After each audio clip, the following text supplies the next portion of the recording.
Hello family and friends, mumeze mute? Tubahaye ikaze kuri Muhoza Real Talk. Twizere ko mumeze neza, twe tumeze neza, turashimira Imana. Tubahaye ikaze. Niba ari ubwa mbere dusuye, you are more than welcome. Niba usanzwe udukurikirana, urisanga nanone ahangaha ni wabo w'abantu, dukunda abantu. Reka tubane mu nkuru y'uno munsi. Inkuru y'uno munsi nahawe n'umubyeyi, ndamushimira kuba yaratwizeye akadusangiza inkuru y'ubuzima bwe. Ntabwo dushobora gutandukana n'imwe tutabashimiye. Hanyuma rero aragira ati nakundanye n'umugabo ankura muri Kongo iwacu mu cyaro, mu byaro byo muri Kongo anzana mu mujyi. Amaze kongeza mu mujyi mvuga se wo muri Kongo yanzanye mu mujyi nyine mu bihugu bindi byari bitembeye kurushaho bari baravuye byo mu Rwanda, mu Uganda, muri Kenya, hari ahantu hari hose nyine umuntu yagutwara ariko akuvanye iwanyu mu cyaro. Ati njyewe ntwaye mu Rwanda, tumaze kugerayo ati yamfashe nabi.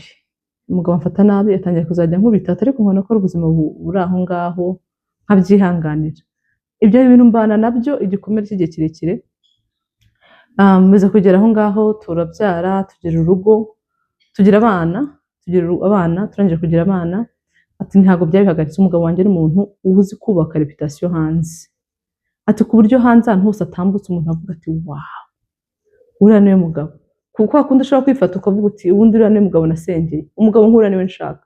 Niko umugabo wanjye ameze hanze muri society. Ku buryo umuntu wese ikintu cyose avuze umuntu atavuga ati okay.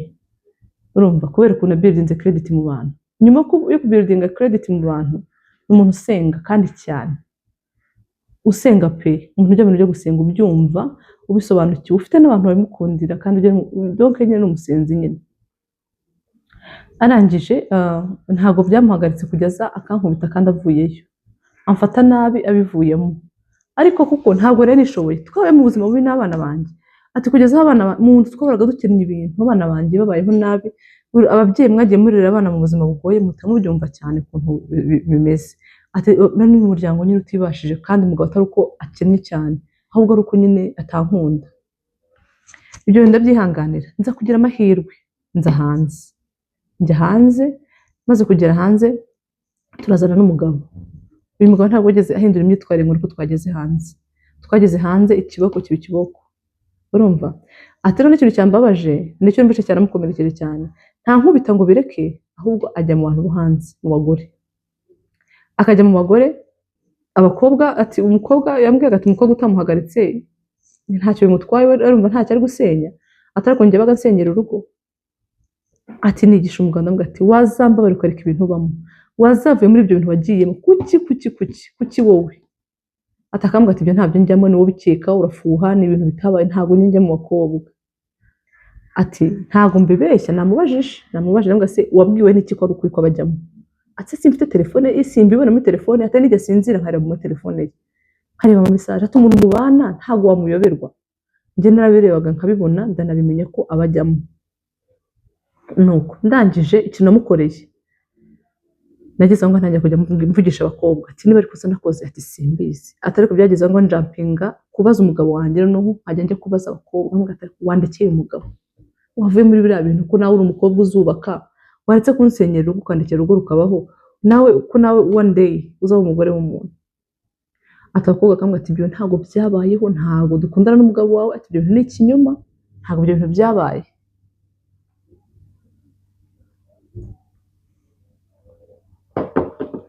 Nuko barangije kubihakana ndavuga nti okay nta kintu nakora. Banyiri ubwite nyine njye mba navuza ariko kandi deja urumva niba kuri fashe nkabwira abantu nkiyama abana ku mugabo byanze bikunze abakobwa baragenda akabiganiriza abandi akavuga ati uramugore ahubwo wenda yarasaze. Bafite ukundi kuntu nyine babyumva n'ukundi kuntu babivuga. Byageze aho namaje ndetse kuki utegeye umuryango wawe ngo ubibwira ati umuryango wanjye urabizi, ati umuryango umuco wacu aho mvuka, umuryango wacu culture yacu nta muntu ujya ukubwira ngo senya. Ati barakubwira ngo nuko zubakwa, komera ruzubakwa. Nta soni uri muri Amerika uri kumwe n'umugabo n'abana utangira uvuga ati hangane bizarangira. Urumva bibi byo kumbwira gusa ngo nihangane ariko mbamenyesha ikibazo uko kiri barakizi neza. Umugabo ida famiye yanjye cyangwa se famiye y'umugabo bose bazi neza ikibazo uko kiri, bazi n'ukuri ku kibazo. Ariko abantu bose nkubwiye nta numwe ushobora kunyobwija ngo ati bivemo nyine byaranze, bose barambwira ati hangane. nanjye natekereza ko kwihangana undi no kwihangana ati ntihangana. Ikibazo rero aho kiri ngiki, nageze aho mpamagara abantu basenga mu masengero ntasengana nabo nyine bapasiteri b'urusengero, abayobozi b'urusengero, ndavuga ati ndashaka kubabwira mungire inama, uyu mugabo dufitanye ikibazo iki nabicaje n'umugabo ahicaye, nkasobanura ikibazo mfite, nkavuga ukuntu tubanye, nkavuga ukuntu mbayeho nabi, mfite abana, nkavuga ukuntu antreatinga nabi imbere y'abana, ibintu byose nkabisobanura. Barangiza umugabo agatamera gutyo umuhwere, nk'umuntu umva marayika uvuye mu ijuru, ati agaceceka nkavuga, umva akavaho ngo nyine yigize marayika. Abantu bakatugira inama, ati bagasohoka, ati si rimwe bibaye si kabiri, batinzwa no gusohoka agatagara, ati okay, ongera uvuga ibyo wavugaga, subiramo biriya bigambo warimo urahuragura mu kanya, ibintu uvuze ongera ubisubiremo. Ati isitore gati hinduka, uwo muntu wari wigize umuhwere agahita aba muzima, agahita atangira kunkubita inki urushyi uva wowe bite byawe, urumva? Ariko nukuri Imana yanjye bagamukubita abagore we, ati akaba arankubise, yangiza kunkubita, ati nkareba habura ikintu cyo gukora. Ati ubwo abana banjye bari aho ngaho, abana banjye batangiye gukuramo gakeya, barimo bagenda bamenya ibintu, ibyo ubwo n'ubuzima abana banjye babayemo kuva tukiri batoya kugeza uno munsi. Ati ariko noneho wibuke ko iki gihugu turimo ni igihugu kigoye. Ndareba uburyo mpamagara polisi ngo nazo mutware, nkumva nabyo sibyo nshaka gukora imbere y'abana banjye, nkumva nyine atari yo choice nagafashe. Ati nafashe umwanzuro mbwira umugabo nteka dukore divorce y'ukuri iciye mu mategeko, njye nawe twicane tuvuga ati twarananiranywe, ntabwo byakunze, ni mu dutandukanye, twembi tugira agreement nyine cyo gusaba divorce. Umugabo arambwira numva ushaka divorce uzajya byo kwishaka, njye ntabwo nzigera ngo divorce, uzahaguruka ngaho ugende ujye kwisaba, akantega ko njye uzajya gusaba divorce. We yanze ko dushobora kubicisha ku murongo mu nzira nziza ngo dutandukane, ibyo ntabikoze. Ndagira ngo mubwire ngo tugire icyo dukoze nk'abantu bashakanye. Akambwira ati se wajya gushaka abandi bagabo? Ati abagabo barabuze, abagabo n'abibura, wowe wajya kujya gushaka abandi bagabo? Ati ibyo bintu birankomerekeje umutima wanjye. Rero natekereza bya bindi byose na message n'abantu, ndavuga ati okay, wenyine aba yigize uko yigenza ku ruhande, ubu nyine abaje kunyakirizaho amaferi nyine, ntawe ntacyo bimubwiye. Uyu mugabo ndamwihanganira muri abo bana, muri ubwo buzima, ngo kubera ko ngo iwacu aho mvuka ngo ntabwo byemewe ko umuntu yatandukana, umwana wahangaha ngo yagize gutya, ibyo bintu bibaho se? Ati ntabwo bishoboka, ntabwo byazavugwa. Ibyo rero ntabwo byazavugwa nibyo bimaze kutuba bigezeho bigeze kuri ubu ngubu, ntinye kubivamo, nagerageza n'inzira nziza tutandukane gisirimu nk'abantu bibashye, babanye, babyaranye, bakundanye. Umugabo yarabyanze. Ibyo bintu byose byabaye, nta kimenyetso na kimwe mfite nafashe. Ati nta video, nta record, nta kintu kimwe kimenyetso na kimwe nakoze. Ubu noneho se ntangire mfata ibimenyetso kugira ngo nzabyifashishe nsaba divorce ko mbona inzira y'amahoro yanze ko dutandukana? Icyo ni ikibazo cya mbere. Icyo nsaba ko mungiraho inama rero, kandi aho byaje gukomerera biranzonga, bintesha umutwe, biranambabaza. Hanze nta muntu n'umwe ujya unyemera, bose bazi ko ari njye munyamakosa, bazi ko ari njye wananiranye kubera ukuntu umugabo yitwara hanze. Ati ntushobora no kubwira umuntu ngo uriya mugabo agera mu rugo akagira atya bazakwemerera.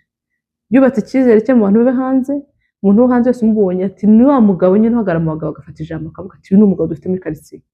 Ariko iwacu twarahungabanye, n'abana banjye twese twarahungabanye. Ubu rero aho bigeze, ati bimaze kunkomerana. Abana banjye baranyicaje ejo bundi barambwira bati mama, you have to choose, ugumane natwe cyangwa utandukane n'uriya mugabo. Nugumana n'uno mugabo tuzaguta, natwe tuzasohoka tuva aha. Ati amakimbirane muri runo rugo, ubuzima bwa buri munsi, ibi byanyu byo kwirirwa, ati turabihaze, tuzagenda tuve muri uru rugo, urusigaremo wowe n'umugabo wawe, natwe tuzagusiga. Ngiki gikomere umubyeyi afite, ngiki ikintu cyatumye n'umubyeyi aduhamagara ngo tumwunganire.